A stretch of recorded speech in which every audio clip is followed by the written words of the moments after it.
আজকে আমরা পড়ব চলন ও অঙ্গ চালনা। এই চ্যাপ্টারের লিভার তন্ত্র নিয়ে। আমরা যারা প্রাণীবিজ্ঞান পড়ি, লিভার এই শব্দটি আমাদের কাছে আরেকভাবেও পরিচিত, যেই লিভারকে আমরা বলি যকৃৎ, যেটা পরিপাক তন্ত্রের অংশ। তবে এখানে যেই লিভার কথা আমরা এখন পড়ব সেটি কিন্তু পরিপাকতন্ত্র সংশ্লিষ্ট কোনো বিষয় নয়, বরং এটা আমাদের কঙ্কালতন্ত্রের সাথে রিলেটেড। এখন এবং বানানেও ভিন্নতা আছে। বাংলা বানানে কি, ইংরেজি বানানে লিভার বানান হচ্ছে, যেটার অর্থ যকৃৎ, সেটা হচ্ছে LIVER। আর আমরা এখন যে লিভার পড়ব সেটা হচ্ছে LEVER। তাহলে আমরা কঙ্কালতন্ত্রের সাথে রিলেটেড যে লিভার, সেটাকে আমরা এভাবে আলোচনা করতে পারি। আমাদের বাংলাদেশের টিভিতে একটা কার্টুন দেখায়, মিনা কার্টুন। সবাই কম বেশি আমরা দেখি এবং বেশ ভালো উপভোগ করি। মিনা কার্টুনে আমরা কি দেখলাম? কোনো একটা পর্বে আছে মিনার ক্লাসরুমে যে ম্যাডাম, এই ম্যাডাম একটু স্বাস্থ্য বেশ ভারী। ম্যাডাম বিভিন্ন কারণে অকারণে মিনার উপরে একটু অসন্তুষ্ট হয়, কারণ মিনার একটা স্বভাব আমরা দেখি, সে কারো দোষ ধরিয়ে দেয়, কারো দুর্বলতাগুলো সে চিহ্নিত করিয়ে দেয়। ম্যাডামেরও কিছু কিছু দুর্বলতা আছে, সেই দুর্বলতাগুলো ধরিয়ে দেওয়ার কারণে আমরা দেখি যে মিনার উপরে ম্যাডাম অসন্তুষ্ট। একদিন ম্যাডাম দেখলাম যে কি, ক্লাসরুমে একটা ভারী আলমিরার নিচে, আলমিরাটা মানে অসাবধানতার কারণে আলমিরাটা পড়ে গেছে এবং ম্যাডাম আলমিরার নিচে চাপা পড়ছে। এখন এই ম্যাডামকে উদ্ধার করার উপায় কি? তখন হাজির হয়েছে সেখানে মিনা। সেখানে সে তার কৌশলী বুদ্ধি দিয়ে ম্যাডামকে অতি সহজে আলমিরার নিচের থেকে বের করে আনছে। সেই প্রক্রিয়াটা তোমাদের নিশ্চয়ই মনে আছে। সেটা কি, আলমিরার নিচে একটা শক্ত কাঠের রড বা দণ্ড ঢুকিয়ে আলমিরাটাকে একটু আড়াল দিয়ে ম্যাডামকে অন্যরা বের করে নিয়ে আসছে। এই যে যান্ত্রিক কৌশল, এই কৌশলটাকে আমরা বলি লিভার, যেটা আসলে ফিজিক্সে বা পদার্থবিজ্ঞানে এটি আলোচনার বিষয়। আমাদের এখানেও বায়োলজির সাথে ফিজিক্সের একটি সমন্বয় আছে। এই কারণে আমাদের একটা চ্যাপ্টারের নামও আছে বায়োফিজিক্স। আমরা এখানে একটা সেরকম একটা লিভারের কর্মপদ্ধতি দেখার চেষ্টা করছি। আমরা প্রায় সময় দেখি, এতক্ষণ তো মিনার কথা বললাম, এবার রাস্তাঘাটেও আমরা দেখি কোনো ভারী কাঠের গুঁড়ি অথবা ভারী কোনো জিনিস এককভাবে উত্তোলন করা যাচ্ছে না বা সরানো যাচ্ছে না। সেক্ষেত্রে এই যে এরকম একটি লোহার রড, এই রডটাকে যদি ওই ভারী বস্তুর নিচে ঠেকিয়ে অন্য কিছুর উপরে রেখে একটু বল প্রয়োগ করা হয় লাঠির মধ্যে, তাহলে দেখি যে লোড বা ভারী বস্তুটি সহজেই স্থানচ্যুত বা নড়াচড়া করতে শুরু করে, ফলে এটাকে সহজেই নাড়ানো যায়। তাহলে কি দেখলাম, যে এককভাবে আমরা 5-7 জন লোকেও এটাকে ধরে ঠিক মতো আলগাইতে পারবো না। সেই ক্ষেত্রে 2-1 জন লোকের সামান্য প্রচেষ্টা এবং এই রডটির সাহায্য নিয়েও এই ভারী বস্তুটিকে নড়ানো গেছে। এই যান্ত্রিক কৌশলকে আমরা বলি হচ্ছে লিভার। তাহলে এই লিভারের মধ্যে বা লিভার নামক যে কার্যপদ্ধতি, যে তাহলে লিভার কাকে বলবো? অর্থাৎ এটি এমন একটি সরল যান্ত্রিক পদ্ধতি যেই পদ্ধতির কারণে কম বল প্রয়োগ করেও বেশি পরিমাণে কাজ করা সম্ভব হয়, সেটাকে বলা হচ্ছে লিভার। একটা লিভারের মধ্যে 4টা জিনিস আছে। এক হলো একটা রড, আমরা লিখছি একটি রড আছে, এবং এই রডটি যার উপরে থেকে কাজ করে, এই যে এখানে একটা বিন্দু, এই যে একটা কাঠের গুঁড়ি অথবা অন্য কিছু ইট আমরা দিছি, যেই ইটের ওই বিন্দুর উপরে থেকে রডটি কাজ করে, এটাকে বলা হয় পিভট বা ফালক্রাম। এই পয়েন্টটাকে বলা হচ্ছে পিভট বা ফালক্রাম, বাংলায় বলে নির্ভর বিন্দু। প্রচেষ্টা, আমি যে অংশে বল প্রয়োগ করলাম, এখানে একটা বল প্রয়োগ করতে হবে, এই বলকে আমরা বলছি প্রচেষ্টা বা এফোর্ট। আর আরেকটা হচ্ছে এইটাই ভারী বস্তু বা লোড, অর্থাৎ বল প্রয়োগের কারণে যেই বস্তুটি সঞ্চালিত হতে শুরু করছে তার নাম হচ্ছে লোড। তাহলে আমরা এখানে 4টা জিনিসকে ধরলাম। এক হচ্ছে লম্বা লোহার রডটি বা শক্ত দণ্ডটি, দ্বিতীয় হচ্ছে এই শক্ত দণ্ডটি যার উপর নির্ভর করে আবর্তিত হয় বা ঘুরে, সেটা হচ্ছে ফালক্রাম বা পিভট। যেখান দিয়ে বল প্রয়োগ করব, এই বলকে বলা হয় প্রচেষ্টা বা এফোর্ট। এবং এই বল বা প্রচেষ্টার কারণে যেই ভারী বস্তুটি নড়াচড়া বা সঞ্চালিত হতে শুরু করছে তার নাম হচ্ছে লোড।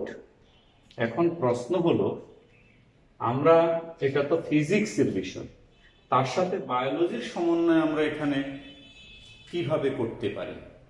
আমাদের যে কঙ্কালতন্ত্র আমরা পড়া শুরু করছি, এই কঙ্কালতন্ত্রের মধ্যে আমরা জানি যে বিভিন্ন রকমের অস্থি আছে, অস্থির সাথে পেশি আছে, আবার অস্থির সাথে লিগামেন্ট এবং টেন্ডনও আছে, যারা সকলে মিলিতভাবে একটা তন্ত্র তৈরি করে। এই তন্ত্রের নাম আমরা দিয়েছিলাম কঙ্কালতন্ত্র। আর আমাদের কঙ্কালতন্ত্র কিন্তু অনড় কোনো জিনিস নয়। এই পেশি এবং অস্থির নানামুখী সঞ্চালনের কারণেই তুমি আমি চলাফেরা করতে পারি, হাত পা নাড়াইতে পারি। এই যে হাত পা নাড়াইলাম, মাথা ঘুরাইলাম, এই সকল কাজে লিভারের কিছু ব্যবহার আছে। লিভারের কার্যপদ্ধতিটি এখানে আমার এই চলাচলকে সহজ করে। আমরা একটু দেখি কিভাবে। দেখি আমরা এখানে প্রথমে হচ্ছে এই যে প্রথম শ্রেণীর লিভার। প্রথম শ্রেণীর লিভার, এখানে যে চিত্রটি আমরা এখানে দিছি, এই চিত্রটির মধ্যে দেখো ফালক্রাম। আমরা এখানে পিভট বা ফালক্রামকে আমরা সংক্ষেপে লিখছি এফ, ফালক্রামের এফ। প্রচেষ্টা বা এফোর্টের ই, ভার বা লোডের এল। এই শব্দগুলোকে আমি এখানে সংক্ষিপ্ত করলাম। এবার দেখো, লিভারকে আমরা 3 ক্যাটাগরিতে ভাগ করি। এটা হচ্ছে লিভারের 4টি উপাদান। আর এখন বলছি লিভার 3 প্রকার: প্রথম শ্রেণীর, দ্বিতীয় শ্রেণীর এবং তৃতীয় শ্রেণীর। এখন কোনটিকে প্রথম, দ্বিতীয় এবং তৃতীয় বলা যাবে? যে লিভারের মধ্যে ফালক্রামটি মাঝে থাকবে, অর্থাৎ পিভট, ফালক্রাম বা পিভট মাঝে থাকবে, প্রচেষ্টা মানে এফোর্ট এবং লোড দুটো দুই পাশে থাকবে, মাঝে থাকবে ফালক্রাম, সেটা প্রথম শ্রেণীর লিভার। আমরা কিছুক্ষণ পরে উদাহরণ দেব। আগে সিম্পল ভাবে দেখি। দেখো, এখানে এফ বা ফালক্রাম হলো মাঝে, বাকি দুইটা দুই পাশে। এখানে লোড হচ্ছে মাঝে, এই যে লোড, বাকি দুইটা দুই পাশে।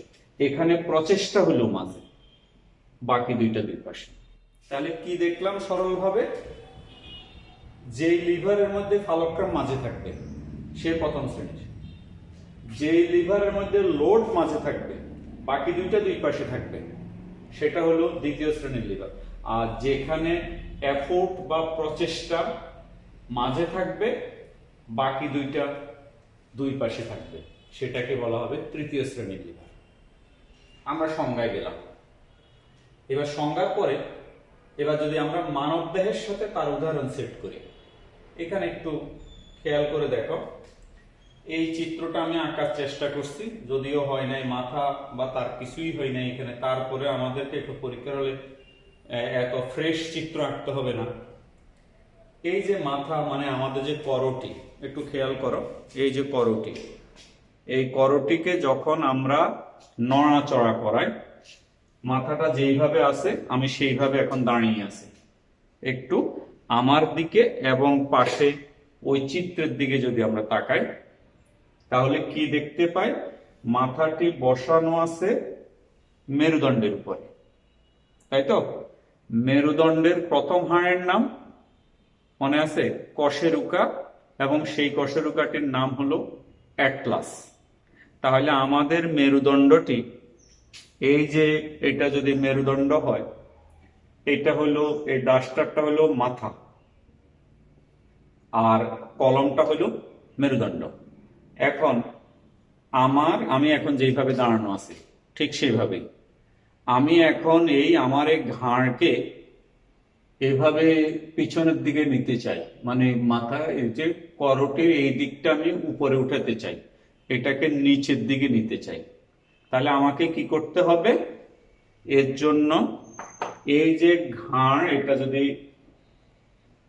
মেরুদণ্ড হয়, তাহলে আমাদের এখান থেকে এই দিকে, এটা ঘাড়ের এখান থেকে এই দিকে কিছু মাংসপেশি আছে, এখান থেকে এই দিকে মাংসপেশি আছে। এই মাংসপেশিগুলো যখন সংকুচিত হবে, অর্থাৎ এগুলো যখন এইভাবে সংকুচিত হবে, দেখো এই মাংসপেশিটি যখন সংকুচিত হবে, তা আমরা তো মনে আছে পেশির সাথে টেন্ডন দিয়ে কঙ্কালের সাথে কানেক্টেড থাকে।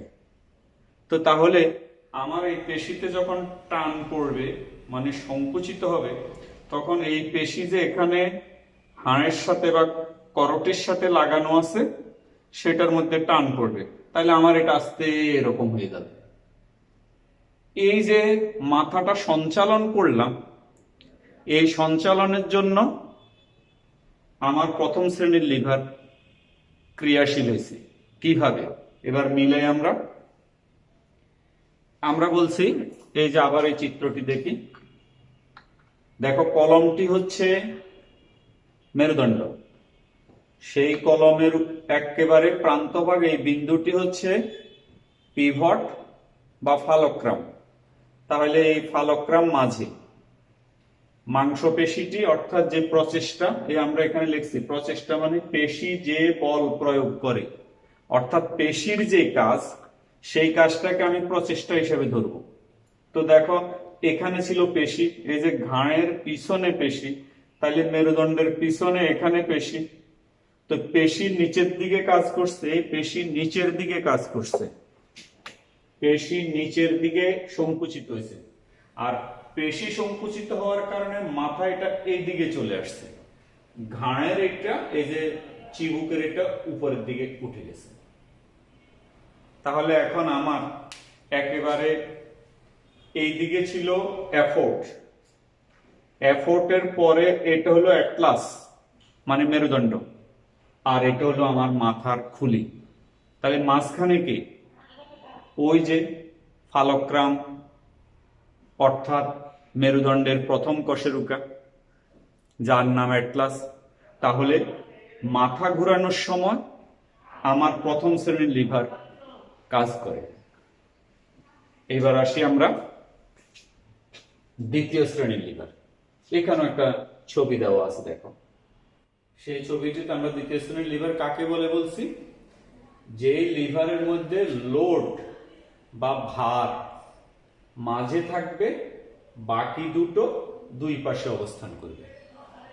তো এখন এটাকে যদি আমরা মিলাই, সেটা কি? এই যে একজন লোক, এটা হলো রাস্তা, এই রাস্তা, এটা তার পা। এখন এই লোক এখন একেবারে রাস্তার উপরে সোজা দাঁড়ানো আছে। এখন এই লোক চলতে চায়, মানে হাঁটা শুরু করতে চায়। তখন কি হলো দেখো, আমরা যখন হাঁটতে শুরু করলে অবশ্যই আমার পায়ের যে গোড়ালি, এই যে পায়ের গোড়ালি, সেই গোড়ালি মাটি থেকে উপরে উঠে যাবে। তাহলে এটা মাটি থেকে উপরে গেল, কি জন্য গেল? আসলে আমি যখন চলতে চাই, হাঁটতে চাই, তখন আমার এই যে হাড়টা, এই হাড়ের নাম তো মনে আছে, এই হাড়টির নাম কি না? Tibio fibula. এই টিবিও ফিবুলার হাড়টির সাথে, এইটা হচ্ছে টিবিও ফিবুলা হাড়, সেই হাড়ের পিছনে যে মাংসপেশি আছে, এই মাংসপেশিটি উপরের দিকে সংকুচিত হয়, অর্থাৎ এটা এই দিকে সংকুচিত হয়। তাহলে এই মাংসপেশিটি যখন উপরের দিকে সংকুচিত হয়, গোড়ালি তখন মাটি থেকে একটু উপরে উঠে আসলো। এই সময় আমার পায়ের যে পাতা, এই পায়ের পাতা কোন অংশের উপরে নির্ভর করে আছে? অর্থাৎ পায়ের পাতার যে আঙ্গুল, সেই আঙ্গুলগুলোই শুধুমাত্র ভূমিকে বা মাটিকে স্পর্শ করে আছে। তাহলে এখন আমার পাটা নির্ভর হলো ওই যে ফালক্রাম বা পিভট। তাহলে আমার আঙ্গুলগুলো হলো এই মুহূর্তে পিভট। এখানে প্রথম কশেরুকা বা অ্যাটলাস হয়েছে পিভট, আর এখন পায়ের পাতার যে আঙ্গুল সেটা হয়েছে পিভট। কারণ এখন আমার পায়ের পাতাটা এটার উপরে নির্ভর করতেছে, যেহেতু গোড়ালি এখন আর মাটিতে নাই, গোড়ালি তো অলরেডি উঠে গেছে। এইবার তাহলে কি হলো? তাহলে দুটো জিনিস পেলাম, এটা ফালক্রাম বা পিভট, এটা এফোর্ট বা প্রচেষ্টা। আগেই বলেছি, প্রচেষ্টা মানে পেশি যে কাজটা করে। এবার লোড কোথায়? আমি যখন পাটা যখন উঠিয়ে ফেললাম, তখন আমার দেহের যে ভার, মানে পুরো বডির যে ভার, সেই ভারটা একটু সামনের দিকে ঝুঁকে যায়। আর এই ভর, পুরো বডির ভর বা লোড তখন আমার পায়ের পাতার মাঝ বরাবর কাজ করে। এই হলো পায়ের পাতার মধ্য বরাবর কাজ করে। তাহলে দেখো, লোডটা হচ্ছে মাঝে, লোডের এই পাশে এফোর্ট, আর লোডের এই পাশে হলো ফালক্রাম। তাহলে মাঝখানে কি? মাঝখানে লোড, বাকি দুইটা দুই পাশে। এইটা হলো দ্বিতীয় শ্রেণীর লিভার। এবার যদি আসি তৃতীয় শ্রেণীর লিভার, যেখানে মাঝখানে থাকবে প্রচেষ্টা, অর্থাৎ মাংসপেশির এই যে পেশির বল প্রয়োগটা মাঝে থাকবে। তাহলে আমরা তিনটা বিন্দুকে চিহ্নিত করলাম, 1 2 3। এখন যদি আমরা আসি যে কিভাবে এটাকে আমরা ব্যাখ্যা করব। এটা একটা হাত, এই হাতের উপরে, এই হাতের এখানে এই যে আমাদের হাতের যে তালু, সেই তালুর মধ্যে বেশ ভারী একটা বস্তু আমি রাখলাম। ধরে নিলাম যে এইটা আমার হাত, এখানে একটা ভারী বস্তু রাখলাম। এখন তুমি খেয়াল করলে দেখবা, তুমি যদি এই ভারী বস্তুটি হাতের তালুতে রেখে যদি এইভাবে উপরে উঠাইতে চাও, যত কষ্ট হবে তার চেয়ে কম কষ্ট হবে যদি এই কনুই যেটা আছে, এই কনুইটাকে যদি তুমি কোনো কিছুর সাথে, অর্থাৎ একটা প্লেট অথবা বেঞ্চ অথবা কোনো কিছুর মধ্যে এইভাবে রেখে, এখানে একটা অবলম্বন রেখে যদি এবার উঠাইতে চাও, দেখবা যে কষ্ট একটু কম হবে। ওই যে আমরা আগেই তো বলছি, লিভারের কাজটা হচ্ছে যেটা করতে আমার বেশি বল প্রয়োগ হবে স্বাভাবিকভাবে, আমি লিভারটা প্রয়োগ করে কম বল প্রয়োগ করেও বেশি কাজ আদায় করে নিতে পারবো। তাহলে যেখানে আমি এই হাতের তালুর মধ্যে 5 কেজি ওজন রেখে আলগাইতে পারবো না, কিন্তু কনুইটাকে যদি কোনো কিছুর মধ্যে অবলম্বন রাখতে পারি, তাহলে আমি 5 কেজির জায়গায় হয়তো 7-8 কেজিও উঠানো আমার জন্য সহজ হবে। এখন আমরা এবার এটাকে যদি ব্যাখ্যা দিই, দেখো তাহলে আমরা কি বলবো, আমাদের হাতের কনুই, যেটাকে এলবো বলে, এই কনুইটাকে কোনো একটি অবলম্বনের উপর রেখে, এখানে আমি একটা কিছুর মধ্যে প্লেটের উপরে রাখলাম, অবলম্বনের উপরে রেখে হাতের তালুর মধ্যে কোনো ভারী বস্তু রেখে যদি আমরা উত্তোলন করতে চাই, তাহলে সেখানে তৃতীয় শ্রেণীর লিভার কাজ করে। কিভাবে?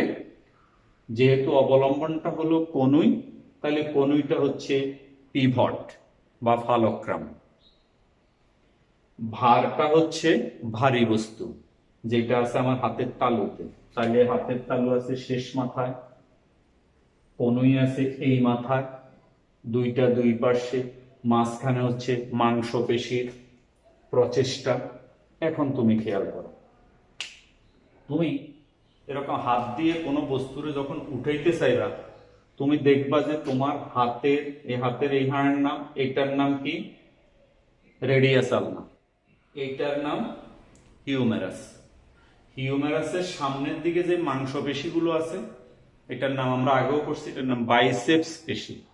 এই বাইসেপস পেশিটি তখন দেখবা যে একটু শক্ত হয়ে যায়, অর্থাৎ আমার অজান্তেই বাইসেপস পেশি সেখানে কাজ করা শুরু করছে। কোন কাজ? ওই যে লোডটাকে উঠানোর জন্য। তাহলে দেখো, বাইসেপস পেশি হইল এই বরাবর, তাহলে এটা হলো বাইসেপস পেশির পয়েন্ট, আর দুই পাশে হলো বাকি দুইটার পয়েন্ট। তাহলে পেশি আছে মাঝখানে, বাকি দুইটা দুই পাশে। এটার নাম হলো তৃতীয় শ্রেণীর লিভার। আবার তোমাকে এই যে প্রশ্নটা, এই প্রশ্নটা যখন উত্তর দিব আমরা, তখন পরীক্ষাতে উদ্দীপকে এই ছবিগুলো দিতে পারে। এই যে যেটা আমরা প্রবাহ চিত্র বা যেটাকে আমরা ডায়াগ্রামেটিক চিত্র বলি, এইটা এইটা এইটা, এই তিনটা হলো ডায়াগ্রামেটিক চিত্র। আর এইটা এইটা এইটা, এটা হলো আমার শরীরের অঙ্গ দিয়ে চিত্র। যে কোনোটা দিয়ে পরীক্ষাতে দিতে পারে। অথবা তোমরা বইতে দেখবা আরেকটা চিত্র আছে, এই চিত্রটার পাশে দেওয়া আছে একটা কাঁচি। কাঁচি মানে আমরা যেটা দিয়ে কাগজ বা কাপড় কাটি। এখানে দেওয়া আছে একটা এক চাকা ওয়ালা একটা ঠেলা গাড়ি, আর এইটা হলো নেইল কাটার। এখন এই চিত্রগুলো তুমি মনে রাখতে হবে। তোমাকেও অনেক সময় ওই কাঁচির চিত্র দিয়েও পরীক্ষার হলে উদ্দীপক একটা কাঁচির চিত্র দিয়ে দিবে, সিজার বা কাঁচি। সেখানে তোমারে বলবে যে উদ্দীপকে উল্লেখিত এই যন্ত্রটির সাথে মানুষের দেহে কোন শ্রেণীর লিভার কার্যকরী হতে পারে। তাহলে তুমি সেখানে ব্যাখ্যা দেওয়ার চেষ্টা করবে। যেমন আমি কাঁচির চিত্রটাকে যদি এখন একটু দেখাই, তাহলে দেখো সেটা কি আসতেছে। কাঁচিটা হলো কি? প্রথম শ্রেণীর লিভার। আর এক চাকাওয়ালা যে ঠেলা গাড়ি, সেটা বলছি দ্বিতীয় শ্রেণীর লিভার। কাঁচি আমরা কিভাবে দেখি? এটা হলো কাঁচির এই একটা অংশ, আর এটা হলো কাঁচির এই আরেকটা অংশ। এটাই হলো আমাদের কাঁচি। তা আমরা কি দেখি? এটা হলো পিভট বা যেটাকে ফালক্রাম বলি। তাহলে দেখো ফালক্রাম মাঝে। আমরা কাটি কি? কাপড় অথবা কাগজ। তাহলে এখানে রাখবো আমি কাগজ, মানে লোড। এটাই হলো আমার ভার। আর আমি কাজ করতেছি কোন জায়গায়? এই যে হাতের এখানে তো আমি চাপ দিচ্ছি, তাহলে এটা হচ্ছে আমার এফোর্ট। তাহলে দেখো, এফোর্ট এবং লোড দুইটা দুই পাশে, এফোর্ট এবং লোড দুইটা দুই পাশে, মাঝে হলো ফালক্রাম, মাঝে হলো ফালক্রাম। তাহলে সিজারের কাজের সাথে আমার মাথার করোটির সঞ্চালনের একটা মিল আছে। আবার একইভাবে দ্বিতীয় শ্রেণীর লিভার যদি আমরা দেখি, আমরা এই চ্যাপ্টারটা কিন্তু একটু বিস্তারিতই, মানে এই অংশটা বিস্তারিতই পড়তেছি। যত রকমের উদাহরণ আছে বইতে সবগুলো আমরা দেওয়ার চেষ্টা করতেছি। দ্বিতীয় শ্রেণীর লিভারে তোমরা দেখবা আমরা যারা শহর এলাকায় বসবাস করি সেখানে আমাদের যে বাসা বাড়ি থেকে ময়লা, মানে আমাদের ঘর গৃহস্থালী যে ময়লাগুলো, এই ময়লাগুলো তো একটা নির্দিষ্ট জায়গায় গিয়ে ফেলতে হয়। তো তখন কি করে একজন সুইপার বা একজন লোক যে এই কাজে নিয়োজিত পৌরসভা থেকে বা ব্যক্তিগতভাবে আমরা অনেক সময় তাকে দিয়ে কাজটা করাই। তো সেই ক্ষেত্রে সে কি করে, আমরা দেখি যে সে একটা গাড়ি বা ব্যবহার করে। এই গাড়িটির এই যে এটা হলো ময়লার ঝুড়ি, এটা হলো ময়লার ঝুড়ি যেটা নিয়ে সে চলে, এবং এখানে একটা চাকা আছে, এখানে একটা কিন্তু চাকা আছে। আর এটা হলো তার হাত, মানে ওই কর্মচারী বা তার হাত। এবার খেয়াল করো, ঝুড়ি মানে যেখানে আমি ভারী বস্তু রাখলাম, ময়লা রাখলাম, তাহলে এল লোড হলো মাঝে। সে যখন এই হাত দিয়ে যখন হ্যান্ডেলটাকে উপরে উঠায়, তখন ওই যে হাতের বা মাংসপেশির কাজটা হলো প্রচেষ্টা, তাহলে এক পাশে হলো প্রচেষ্টা বা এফোর্ট। আর সে যখন এটা উপরে উঠায় তখন পুরো গাড়ির ওজনটা নির্ভর করে আছে ওই চাকাটার উপরে, যেই চাকাটা মাটির সাথে লেগে রয়েছে। তাহলে এই চাকাটা হলো আমার ফালক্রাম। তো তাহলে দেখো, ফালক্রাম হলো এক পাশে, প্রচেষ্টা হলো আরেক পাশে, ফালক্রাম এক পাশে, প্রচেষ্টা আরেক পাশে, মাঝখানে লোড। তাহলে এটা হলো দ্বিতীয় শ্রেণীর লিভার। এইভাবে আমাদেরকে প্রশ্ন করতে পারে। আর এটি ছিল লিভার নিয়ে প্রশ্ন। পরবর্তীতে আমাদের আর দুটো প্রশ্ন থাকবে, সেটি হলো হাঁটুর সঞ্চালনে অস্থি এবং পেশির ভূমিকা, এবং সবশেষে অস্থিতন্ত্রের যদি কোনো হাড় ভেঙে যায় তাহলে প্রাথমিক চিকিৎসা বা লক্ষণ, এটা প্রতিকারের উপায় ইত্যাদি নিয়ে আমরা পরবর্তী ক্লাসে আলোচনা করব। সকলকে অশেষ ধন্যবাদ।